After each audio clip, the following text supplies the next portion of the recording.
তবু তরি বাইতে হবে, খিয়া পাড়ি দিতেই হবে। তবু তরি বাইতে হবে, খিয়া পাড়ি দিতেই হবে। আমি যে সাগর মাঝি রে,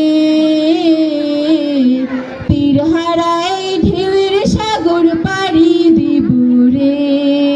তীর হারায় ঢেউয়ের সাগর পাড়ি দিব রে। ঘর বাড়ি ঠিকানা নাই, দিন রাত্রি জানা নাই, চলার সীমানা সঠিক নাই। তবু তরি বাইতে হবে, খিয়া পাড়ি দিতে হবে। আমি যে সাগর মাঝি রে, তীর হারায় ঢেউয়ের সাগর পাড়ি দিব রে। তীর হারায় ঢেউয়ের সাগর পাড়ি দিব। ধন্যবাদ।